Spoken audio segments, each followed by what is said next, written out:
Okay, well, welcome to our meetup. Can you believe it? Number 18 for the Fleet Professionals, Thornbird Fleet Professionals.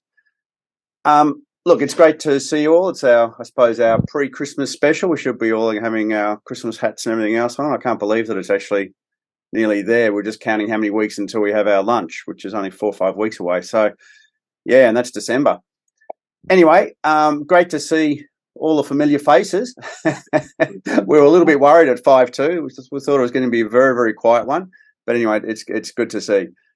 So look, today what's happening is that Adam is going to be really looking at some of the workshop processes. And really, I suppose today we're hoping to actually make it quite interactive and sort of make it a bit of a user group, a proper user group, rather than just a show and tell.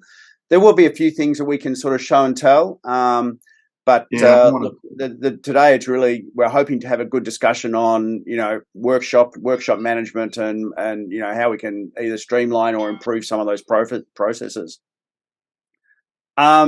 Just for future information, as you know, these are recorded. Paul will index them, put them up on YouTube, so you can jump through to the different timestamps and what have you, if you're interested in passing it on to anyone.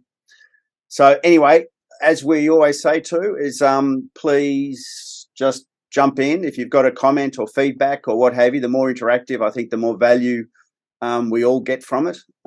Us just talking one way is pretty damn boring. So yeah, just sort of, obviously we don't want to make it a free-for-all, but everyone's very polite and everyone's well-mannered, so that's no issue at all. It's just jump in. So look, I'm going to hand it over to Adam, and Adam's going to essentially be running this. I just do the quick little intro and get the hell out of here. But yeah, it's fantastic to see you guys all online. It's great. Anyway, Adam, I'm going to mute myself so you don't get any background noise and fire away, mate. Cool. Thanks, Mark. Thanks, everyone, for coming. So about a month ago when we were discussing what we'd talk about at this meeting, Mark and Paul and I were sitting down and we were talking about what we're going to do, and Mark and Paul really were interested in the workshop processes. So we thought we'd do a little bit different today, like Mark said, and really throw it open to you guys about what are the current pain points in your workshops, and what to try and, I guess, find opportunities for us to implement new functionality, to try and ease those processes, and streamline things. So I'll really just throw it open to the floor if anyone wants to kick us off with, what's going on for you in your workshop.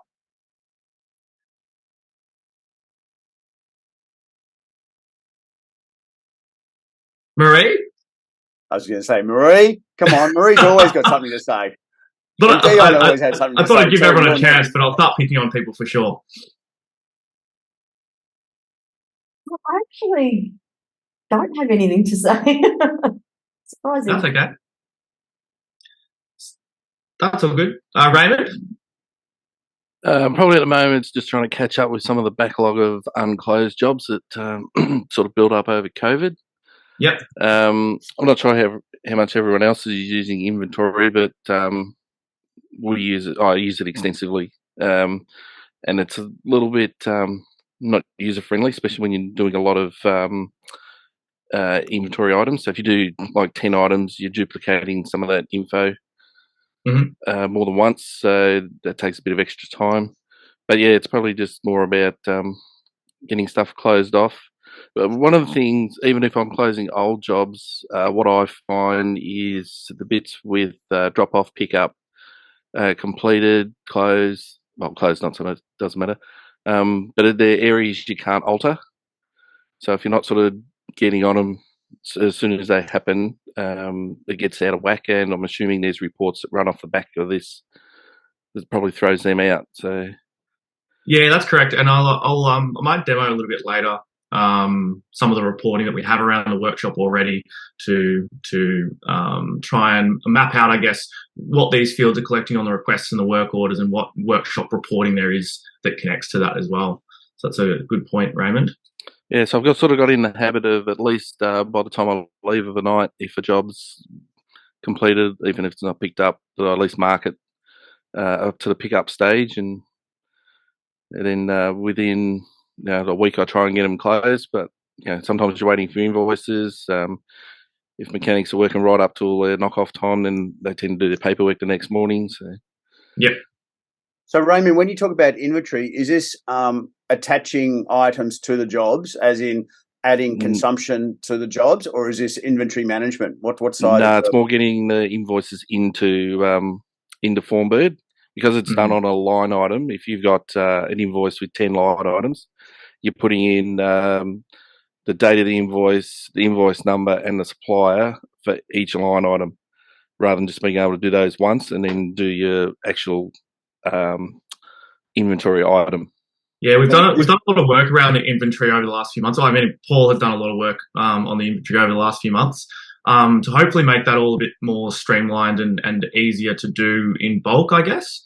We worked a lot with Anthony at Forbes on it, and I think we demoed it a few meetings. I can't exactly remember which one, but we certainly demoed that new process and new functionality, and it's certainly all been done with your process in mind, Raymond, as much as we can. So it'd be good once we get that out to you so that you can start using it. Yep. What about you, Dan? You got anything to add for us? Yeah. Sorry, was that was directed to me? Was it? Yeah, it was. Yeah. Oh, okay. Yeah. Look, more of just a focus point from us. I've asked Sean to start investigating the use of the system to record accurate downtime. Yeah, so that's just one of the little projects that we're going to be looking over the next couple of months. I know the system's quite capable of doing it, but it's just a matter of working with the mechanics, changing our systems or our procedures or workflows so that it actually records it more accurate. Yeah. Yeah, so that's what we're up to at the moment. Yeah. But anyone else on the call? Yeah, sorry, you go on. Mainly particularly around, we do have a few issues with the fleet management side of things, and that is, accurately, when in purchasing, accurately sort of looking at vehicles and plant and that has had a lot of downtime. To date, we haven't been able to record that or not record it for any reason. But yeah, just mainly for the use in the procurement side of things. Yeah, that makes sense. Yeah, I'll demo the downtime report so you can kind of see what it's all about, make sure everyone's familiar with it. David, would you like to chime in at all? Yeah, I can chime in. One of the things I was looking at, we were looking at fuel usage, across the fleet, and I was just playing in the fuel reports, and it looked like I could only download fuel data for individual items and not across the fleet. And for example, if we've been entering, especially on our cars, the average litres per 100 as published by the manufacturers as a baseline, and then looking for if it's 8 litres per 100 on a say an Isuzu Ute, for example, and looking for triggers or exception reporting if one's suddenly doing 11 litres per 100, to start to do that. And I couldn't find, and maybe it's a user error, to get that data in bulk to say how is the fleet tracking in terms of, I might be looking at utes today, or trucks tomorrow, or graders and so on. So it's definitely something we've been working on with Marie, actually, around fuel consumption. And building some reporting around that. So certainly we've got a new fuel consumption report in the new version, and that'll be going out with that. I can demo it to you as well. Would anyone else like to chime in? Or I might just share my screen and show you. Maybe share your screen and go through some of those items. It's probably, I know just that it may also trigger some other discussions around those particular areas. Yeah, that's what I'm thinking as well, Mark.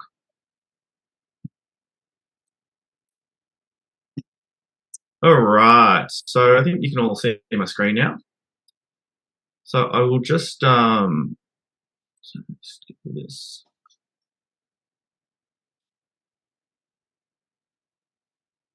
All right, so I've got a whole lot of reports open here. So just to save us a bit of time on running the actual reports, I've got them all ready to go. So I'll try and go through a few of those. Around the request, closed, work complete, in progress statuses, that data is actually used for this request in progress time report. So what this report's looking at is for each request, the expected completion time, which is on the request, and then the actual time that it was spent in progress. And just to show like a visual example of that, I'll just jump into this request here. So this is that report's populating across from this field on the expected minutes to complete. And then it's also, I'll jump to my other example. The expected minutes to complete, and then it's looking at the total repair time that actually it was in progress for. So that kind of speaks to your question, Raymond, about those statuses. So the really key ones there for this report is that you do go to in progress and that you do go to work complete at the appropriate times, and that'll give you the good records about how much time the request has actually taken. I'll jump around a little bit here. Any questions on this one at the moment? Does that make sense? Are people familiar with it? All good? Yeah, familiar with it, just fine. Because we don't run a huge number of people in the office. So there's just times where that'd be good if those areas could be edited. So really what you're talking about is editing these records, the drop off in progress and work complete. Yeah. For example. Yeah. Even if pickup, depending on how you want to do the pickup. Do you want pickup to be pretty much when the job's finished, or do you want to use it as when it was physically picked up? Yeah, that makes sense.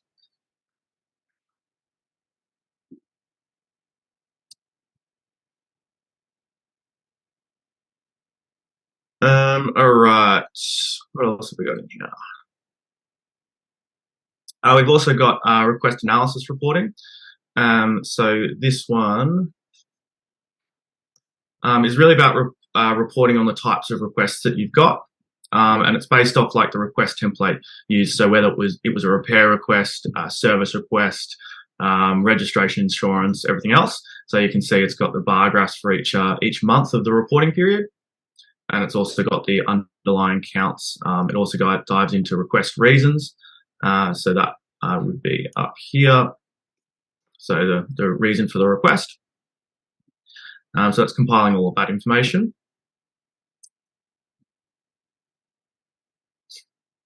Is everyone familiar with that one? Cool. So I'm jumping around a little bit here. We've got the All Workshop Dash. So this is the new All Workshop Dash. Paul, again, has done a heap of work on this. So it's giving you summaries of the request statuses, the work order statuses, the work order types. You've got a whole lot of drop downs here. And this is fairly similar to what it is now, but there's obviously some new stuff in there. Some particular part is buttons to change the filter of what you're looking at. So you can see your urgent requests. That's ones that have the priority of urgent. So you know where to prioritize. You've got unscheduled ones that are open. So these would be ones that have an unscheduled status. These would be ones that haven't been given expected start and expected completions. Is that right, Paul? Arkel, are you there? Yep. Yeah. Sorry, go again, Adam. Just the unscheduled button. This provides a report of those requests which don't have expected start and expected completions. That's right, isn't it? That's right. Yep. Yeah. Cool. Thank you. You can see your overdue ones here. So you can see Paul's put in numbers to represent how many are overdue as well. So obviously in our development environment, we're really behind on our requests, and so we've got heaps and heaps that are overdue. So there's a whole lot of different buttons here to change what you're looking at. You can see all your PM service ones, any daily driver requests that you've got, etc. Then you've got all your usual buttons here. So these are buttons that just filter the table to show certain things. These ones are actually more like navigation buttons, so you can see your request monitoring, you can go to your request list, all of that usual stuff, and most of that's already there. We've got our unscheduled versus scheduled report here. So this is looking at how reactive or proactive the workshop is, and giving you a percentage of those that are scheduled or unscheduled. And this is based on the work order and whether the work order has a type of scheduled or unscheduled. And that's also, that last one, the scheduled versus unscheduled, that's one of the ICWIA type kind of top 10 KPIs that they talk about. Same with this one here, the turnaround time for repairs. So this one is looking at the request total repair time. So if I jump back over to my repair request here, it's looking at this total repair time to give you a summary of how many have been turned around in under 24 hours, 24 to 48 hours, or longer than 48 hours. Again, this is a ICWIA KPI report. And it's looking at whether targets are being met at a really kind of a high level, I guess. High level up here, and then breaking it down into the detailed data down below.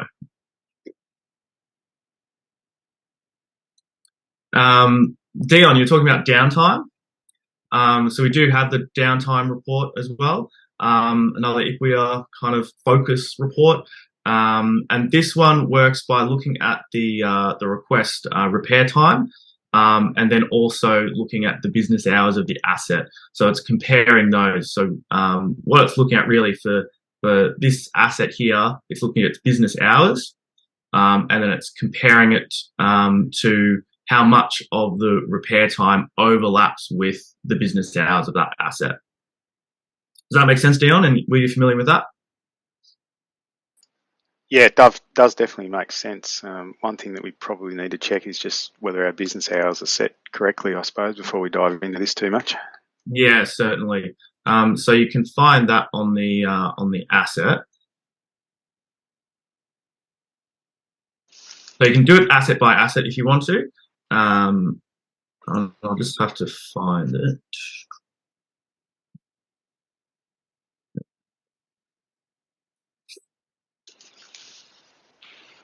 Asset U7. Thanks, Paul. So you can select the days that the asset is used. So we can say this asset, is going to just be used Monday to Friday pretty normally. And then we can set the hours that it's going to be used for. So, might say 7 a.m.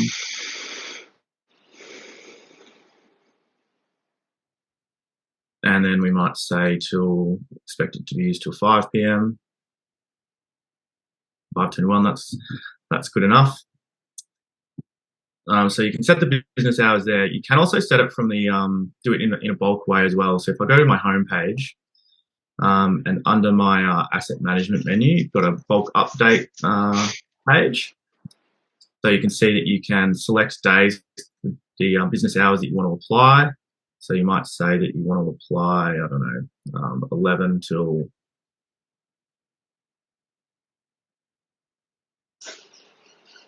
4:23, and then you can select all the assets that you want to apply that to and click the update button to apply that to all of those assets. We can do it in that bulk way as well. There's two methods to do it. Adam, I'm guessing you're working out of the model or the version that we don't have yet. The coming version, exactly. Yeah. Okay. That $1 million question. That's so, David. That functionality around downtime report, and business hours and bulk updating business hours is current functionality in the production version of the application. No, we got that. It's just the buttons you were clicking. We don't have that, and I'm guessing that's the look of it's changed. Couple of versions ahead, which comes to the $1 million question. The version ahead, yeah. Well, when? I'll come back to that later if that's all right. Okay. David, yeah. I do have an agenda item to discuss that, so I'll come back to that later if that's all right. Yep. So that's downtime reporting. We've also got asset services due. So this actually touches on something that Mark brought up in our meeting a month ago around is there a pain point around booking in assets for services? So obviously within the application we can say, the service is due at this time, and you can schedule it all those things. But is there a gap where, do drivers call up to book it in then? How do the drivers get notified about that service? We were kind of interested, I think Mark was interested in how that operates now, and then whether there's any issues there, I guess, that we might be able to work on.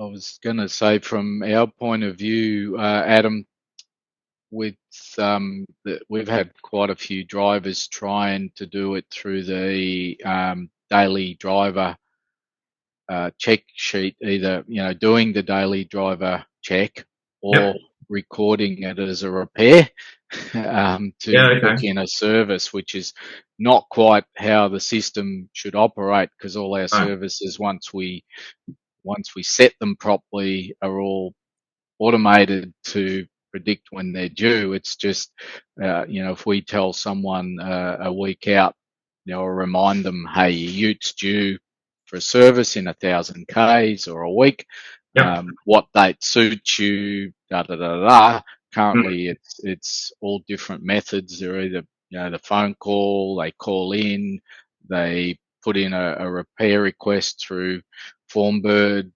an email. So it's multiple ways of doing it. So ideally, does that cause some confusion, David? Yeah, I think it is, because the guys think, oh, well, I should be able to do it. Daily driver check sheet, I've got that option, or repair on my as an operator. Surely I can just do it through there, or they do it through Outlook calendar, or the phone call, or the call in. So there is a bit of confusion. So when you guys have your drivers, notifying the driver that their vehicle is due for service is pretty straightforward. I think we might even do that anyway. How does that booking process work? So are you happy for drivers to pick a time from the workshop? How would that ideally be managed? Or do you want to be telling the drivers what day they should bring their car in for? I suppose it's a combination of, no different if you book your car in a dealership, when what booking have you got and what suits you. So it's that two-way conversation. I'm available next Thursday all day. I can drop it off. How does that suit? Yep, good, done. Or no, we're really busy. What other date suits you? And then you have that two-way conversation about what's going on. Yeah, David or other guys, is there any way of sort of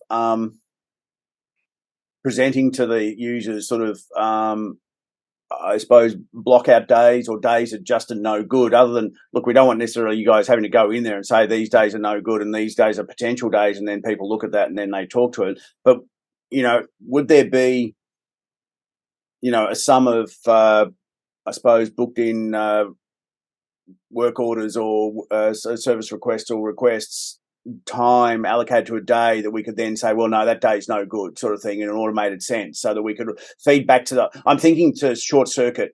I'm a user out in the field and I want to book my vehicle in. So to give enough information to me to know the potential days. So rather than having you repeat to everyone, what about if we could somehow automate the fact that these are potentially good days, and then part of maybe the daily drive, which encourages people to go into the daily drive, they say, I request this day. Now, it's a request at that point in time. It's not a booking, but it's like, that day does look good because, the system's telling me it's a free day.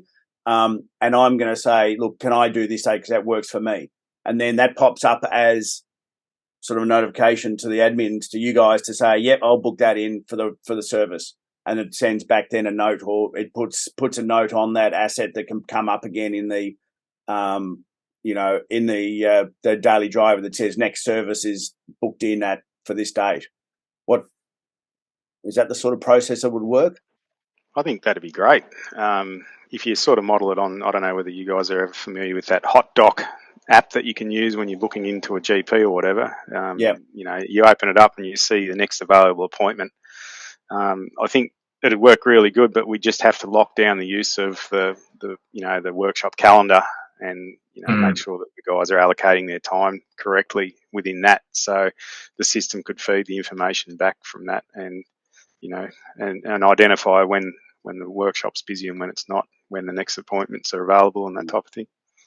You probably have to that also was probably include my key point. What is that calculation to figure out whether it's busy or free? Yeah, what's the constraints? Like, is it you only ever work on 10 vehicles on a given day? So if there are 10 open requests on that day, then we say that that's not available? Or is there some other, is it about this number of staff? Like if you have 10 mechanics, does that mean that's the limit? It's about figuring out, what that constraint is so that we can automate no, that's not available, or present that to the person managing the workshop to say, oh, you're chocked up. Or does that just need to be a decision-making process by an administrator or a workshop manager, that sort of thing? Now, I think it depends because we have our own garbage service. So for us, our priority is garbage trucks. So we make sure that usually after lunch is when we concentrate mostly on getting our garbage trucks ready for the next day. But we might have one garbage truck come in and we might have 10 garbage trucks come in. So, for us servicing, we usually save our services for Saturdays, to be honest, because we work 12 hours on a Saturday. Yeah. But, yeah. I mean, the other way would be that we just present you with a calendar and, as administrators, you go block out, not free, block out, and you just do a quick review, once every couple of days to figure out when people can. So you're communicating it to anyone coming into the system in one go rather than repeating 20 phone calls, Yeah. And then sometimes that manual process is the only way because, the system's going to struggle to know your priority, your resourcing level, your workshop availability, your stock availability, all of that things that sort of come together to say, I can book it in that day, Yeah. Yeah, I think it's certainly a step to having that, automation to make it easier for all people, as you said, just to book. And then the exceptions you manage manually, like if someone calls in sick or, a breakdown takes people out of the workshop, those type of things. But yeah, it'd certainly help. I guess if we presented all the work that the workshop is doing in like a calendar, for example, and someone requests a day and time for a service, then that could just be presented in that calendar alongside everything else, but in like a review kind of state or something like that shows to the person managing it that it needs to be actioned, I guess, visually in the calendar, something along those lines. Yeah, have something like a confirmation button or something so they can put it in and then you can then have a button that says, absolutely. Yeah. You need a confirmation process. But Adam, actually, I don't know whether Adam was sort of hinting on it, but would you guys have any issue sharing what the workshop's doing to the broader staff, broader council? Like, this is like my calendar. This is what the workshop's doing. These are the vehicles we've got currently booked on all these days. Would you have any issue with me knowing that John's vehicle's booked in for next Tuesday? Is there privacy issues? Or you probably wouldn't have to actually disclose what vehicles, as long as it's blocked out in a time and like a colour. It wouldn't actually have to be specific. We are servicing this vehicle, this rego number at this time, 3 hours on a Thursday. It'd be just that's blocked out. What about if we gave a sort of number or something like there are 3 on this day, 5 on that day, 6 on that day, and you guys could set a limit that sort of says we can only ever really handle 5 on any one day and gives you sort of a hint of a green, yellow and red, something simple that I can quickly look at and go, oh, shit, there's 10 booked in on Tuesday, so that's a red. I'm not going to ask for Tuesday. There's no point asking Tuesday. I'll ask Wednesday, which has only got 2. Yep, that'll work. If you're going to create a calendar, you could base it off your expected start and finish times. That's what would and it would just block out. The only problem it wouldn't be able to do is if you put 2 or 3 people on one job. No, exactly. That's where the calculation becomes really hard. Yeah. So you could create a calendar that people could look at, but in the end, someone's going to have to say, "Yep, that's fine," or "No, I've got a big job in. I'm going to put 3 people on it. I can't put any more on that day." There is already a request calendar in the application. Did you want to, can you quickly show that, Paul, in terms of the request calendar? Yeah. I can show it if you like, Paul. Yeah. We might not have a lot of data in it at the moment because we don't really fill in expected start and completions in our. Yeah, a lot of this stuff, it's a case of being dependent on the data being there, isn't it?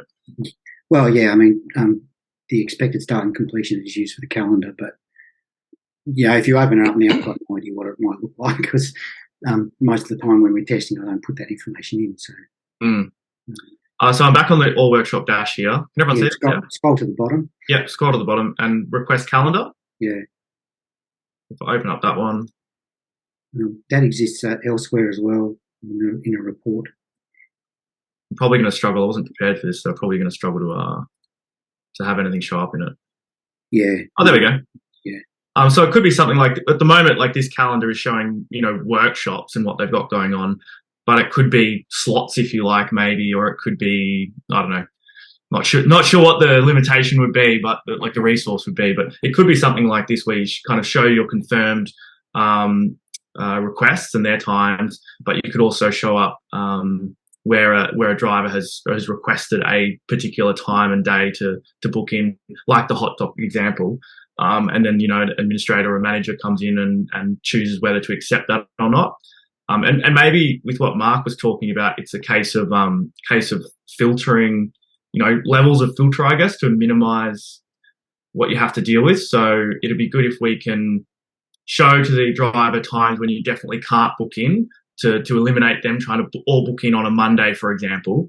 10 people all book in on Monday. Maybe we can find some way to try and minimize that, show that it's like a really busy day, or prevent them from automatically if it's like over a certain limit. And then on other days, we could show that it's got more availability, something along those lines. Because it's a bit different to the hot dog example, because you're not necessarily booking with a particular person. They don't know which mechanic's going to do the work, but it could work in a similar way. And then or the complexity of the job where you might need 3 mechanics on the one job, or yeah, exactly.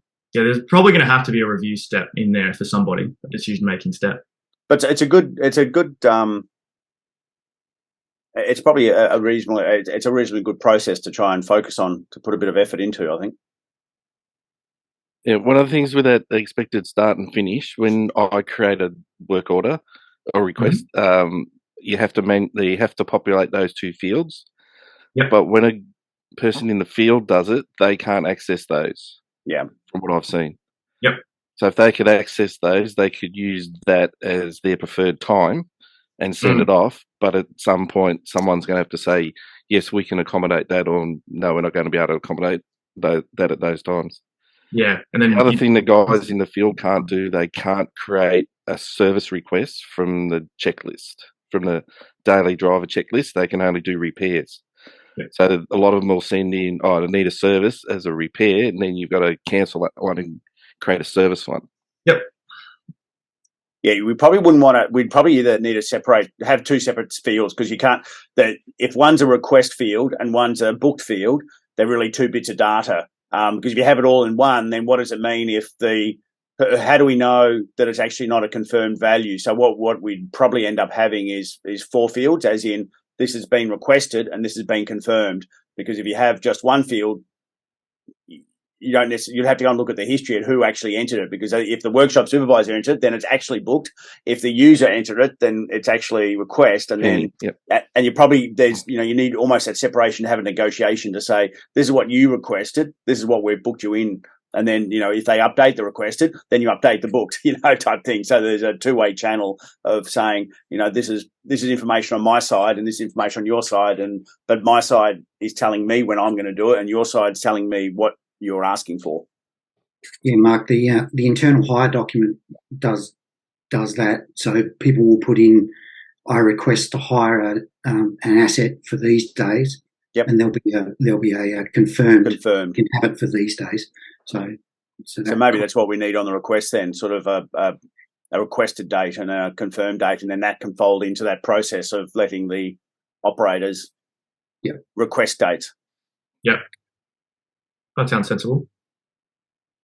Cool. Any other thoughts on this? And then maybe we'd have a flag saying confirmed or something. I don't know.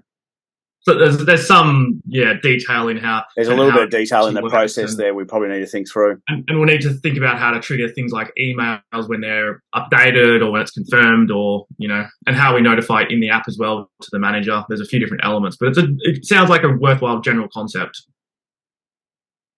Yeah, I think it is. Like one of the other users mentioned that we're all quite under-resourced in the administration side of things within our workshops. I know we can't afford to have a person sitting there sort of administrating stuff all day. We use our leading hand mechanics to do that type of thing, which they also repair stuff through the day too. So any steps like this is worthwhile. And what I've found lately, it's probably really good timing, because just lately I know our outdoor staff are real tech hungry at the moment. They're loving this sort of stuff. Like if I tried to introduce this 3 years ago, you'd just get so much resistance, but they just seem to be taking things on board a lot more. And I think that's just a generational change. So yeah, sounds good. So this is something that you guys would like us to spend time on? Is that Marie? Yep. Yeah, I think it's a good idea. Okay. All right. David, at the end, it's going to be what access Raymond? people are going to have. Is it a calendar where you're going to have to run a report to find it, or is it something that everyone can easily have access to? Like a calendar that's more in your face rather than something that's hidden in the background. Yeah, you can put that calendar anywhere, Raymond, really. So wherever it turns up, we can just duplicate it. So it's not a problem. Yeah. All right, we'll move on. I won't dive back into demoing any more of those workshop reports, just in the interest of time. But I would like to talk a little bit about the rollout of version 4 of Fleet. So we are still dealing with a couple of little bugs, but we are going to kick off the process of upgrading the applications. We're going to take the approach of working with each customer one-on-one. So it'll enable us to actually work out any issues and work really closely and quickly resolve any issues that come about. We will be starting with Forbes as our test site. So they'll really lead the charge and find any issues, hopefully, before they get to the rest of you. But we'll keep communicating about what the likely time frame of that is over the journey. But yeah, we'll be starting with Forbes shortly. So that process is kicking off now. So Adam's just negotiating, just getting dates and times and what have you. So we've asked them to kick it off. So really, I suppose we want to get Forbes up and going so that we don't have to deal with too much. And then if that goes really smoothly, quickly roll out everyone else pretty much bang, bang, bang. And again, if any of you have got sort of more time or more availability, then maybe we put you guys as a priority, or if Forbes is perhaps falling behind or unable to put their time just to be looking at it, then if anyone puts that their hand, they'll be we're more than welcome to be throw that in the line. So just a wet finger in the air style, Mark, would it be over the next 6 months we'd expect? Over the next couple. Well, apart from Christmas getting in our way, less. Like once we get going, the actual process itself, it's more a training issue than a technical, development issue. It's. I don't know, Paul. What does it take technically? A couple of hours per server, if you like, just a bit of fiddling around. But once we get the process, it'll be almost minutes of work. So what we're looking at is looking at the change management and education and everything else. And so it'll be pretty heavily guided by you guys in terms of how you want to do it. But obviously it has to be fairly binary. We can't you can't have a foot on the land as well as on the boat. They'll go apart very quickly. So yeah, we've got to go, old, new. It's a switch. It'll be a discussion between us and you guys about when that should occur, essentially. But we just have to manage our workforce as well, I guess. In that, if we tried to do this with all of you at the one time, we'd be talking to 10 different sites all at the one time. So it's going to be better for us and better for you guys if we work with each of you individually. I think it'll be a more efficient process that way. So what we might do is do a joint session to kick off some of it, just to run a little bit of training and change management and what have you, but then work with the individual sites, if you like, in terms of getting that going. So we're more than happy to run one of those sessions. And I think you've been seeing quite a bit of the app anyway through it, and it's not so radical change. You guys know the navigation. It's not sort of. It's not a whole new way of doing things. So it's not that you won't be familiar with it. That's for sure. It's just sort of picking up some of those individual things and just making sure that, some of the annuities that maybe the way you've configured your site is playing nice. Yeah. Now, the only thing I did, Paul had a bit of a show and tell, and this is, I hope, Dion, you don't mind. It's Dion's data, is it? Paul? Yeah, it's down data. Yeah. Okay, I hope you don't mind, Dion, but we're going to show a little bit of your data. Absolutely, it's nothing. no problem It's nothing private. That's but fine. it's a little bit of a quick little teaser on some of the work he's done with the GPS integration. Sounds good. Share screen. This was Paul's weekend work last weekend. We're trying to convince him to have a life, but I don't have a life. You don't have a life. I wasn't feeling that great, so I didn't have a life for that weekend. We want that. So this is just anybody see that? Yep. So these are just positions of two assets, two of Dion's assets. This was at 11 o'clock. It's basically a go and get the position from the GPS in the vehicle and just show it on a map. So it's using all the GPS data from Geotab. Got a list of, this list should only really contain two assets, but it contains a bunch of test data for us as well. But that map can be filtered by clicking on the row, and it'll show. Oh, that's cool, Paul. Yeah. Refresh positions. So, does that look right, Dale? Yeah, it's spot on. Yeah, I know where those two assets are and are exactly in that spot.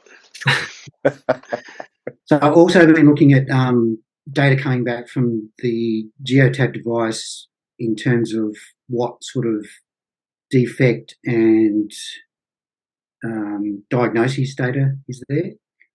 There is a bunch of it. I'll do some more work on that. I'm thinking that, if we could have maybe on the work order, go and get the diagnosis from this asset and present the list of the output from the Geotab device. I think that might be handy. What do you reckon? Is that something that would help, Dion? Yeah, look, it would. Just on this, because I've been playing in this world pretty much full time lately. We would just have to be, from my point of view, we'd have to be a little bit careful of the privacy. At the moment, we've got policies and procedures in place that really lock down the position of our assets and who can actually see them. Yeah. So from my point of view, if we could group or restrict or filter the way that the mechanics what assets they can see. So basically leaseback vehicles, we probably wouldn't want to have that included, where the commercial vehicles that you're looking at now is fine. But that's just probably the only comment that I've got. But yeah, definitely very handy to be able to integrate this in with this system. It gives you that source of truth. You're not looking at this database over here to find out where that asset is. You can find out where it is so that you can send the guys out to service it. You can just go bang, one-stop shop. Good stuff. Yeah. So Darren, just in terms of that restriction, would a simple sort of, form bird availability, or location availability against the asset be enough? Yeah, I think it would be. Yep. Yeah. And like I said, as long as you could group the assets, like I said, so, we give access to the mechanics to all the commercial vehicles, but the leaseback vehicles stay out of view because, they've got private use of the vehicles, and Right. The Workplace Surveillance Act says that we're not allowed to monitor private use of vehicles. Right. Mm-hmm. And that's is that set up in the told. Geotab platform directly? Yes, it is. It's actually, you can link groups within the Geotab. Mm. Because we may be able to get that directly from Geotab then you don't do anything in our environment. We just feed that. That's what I was thinking, yeah. If the data's coming across through the integration, that'd be helpful. The grouping data is against each of these assets. Okay. I don't know. I'm not sure how it kind of all works though. So I might need a bit of guidance on how it kind of works and how we might use it. But yeah, it's in the data. Gives us a good lead of where to take it, so that's good. Yeah. Yep. There's no permission keys on this report at the moment, but I'll put administrator permission keys on it so that only administrators can use it for the. Dion, just Paul was asking a question about the diagnosis data. I mean, that's another one where, potentially that breaks all the privacy rules in the sense that you don't get location data, but you could ask for the, system error data sort of thing, or the diagnostic data. Would that be, I assume that would be acceptable. If you're working on that vehicle, you can go and talk to the vehicle and say, please tell me what it knows. Absolutely. Yep. It's only the location that needs to be restricted in some of the vehicle groups. But yeah, 100%. So I've also put that on the asset as well, so you can find it.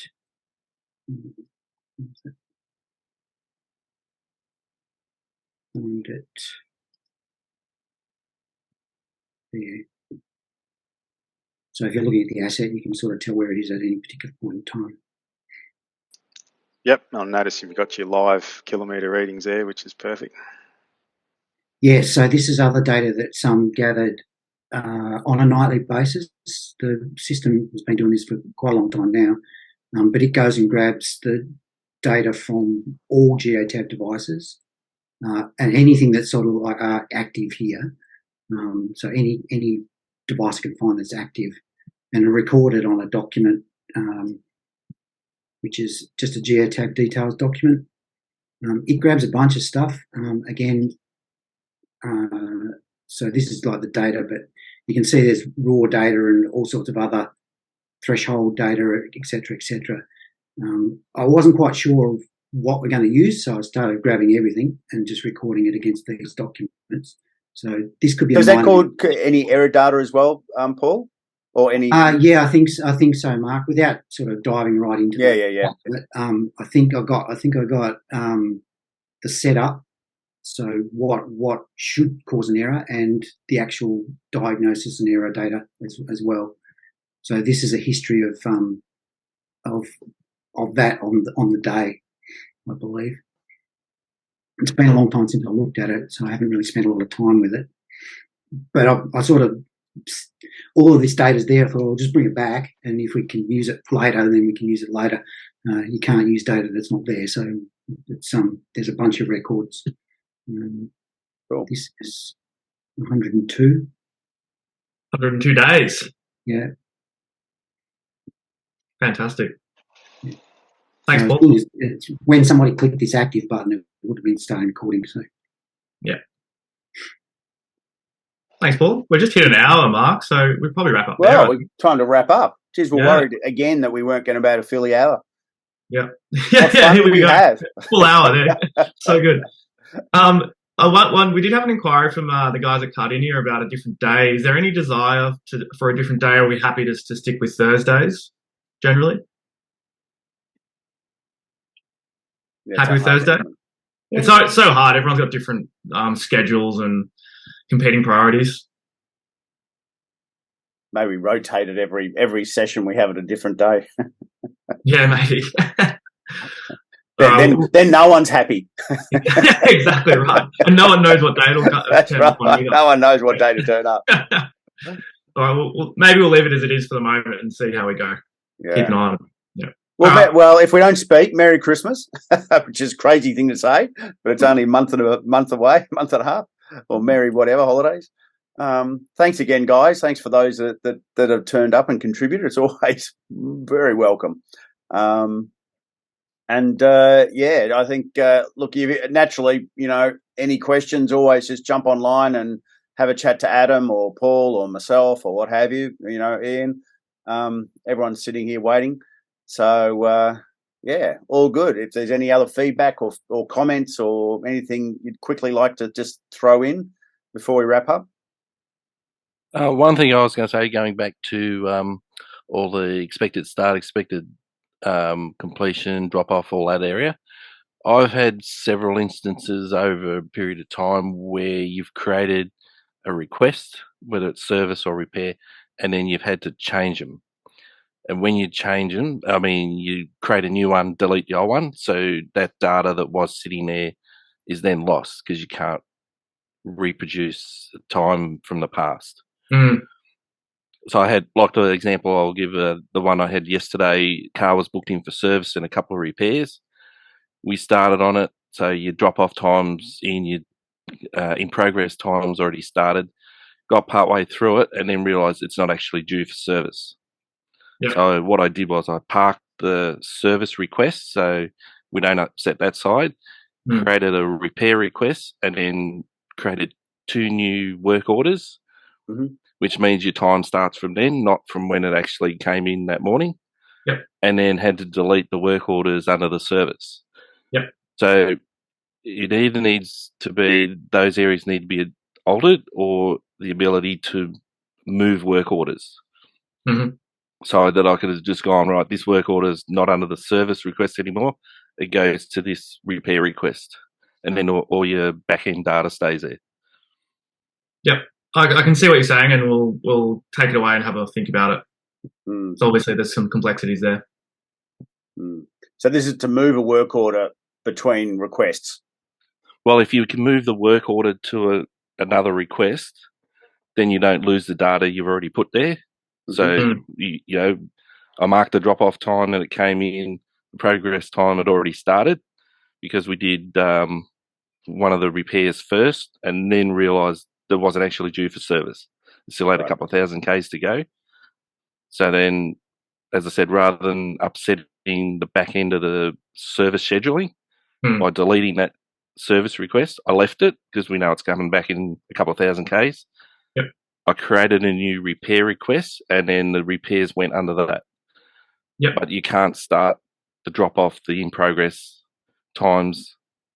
So again, it's about looking at the request. So you wanted to be able to take the service request and take the recorded drop off and in progress and completed times, and you wanted to be able to manually enter those essentially on a new repair request, is what you're getting at by the sound. Probably more the ability to alter them. So if they're wrong, you can go, we can alter that and get it more correct, which then gets your repair and downtimes a bit closer to being correct. Understand. But also with the repair one, if you've already started putting data in there and then go, oh, hang on, we've got an issue, we've got to move it for whatever reason, you either spend time duplicating it. Moving work orders around. Yeah. Yeah. All right, cool. Thank you. That's good. Thanks, guys. No. Cool. Thanks for attending, everyone. Thanks for all the input. Yeah. Cheers. All right. See ya. Thank you. Yeah.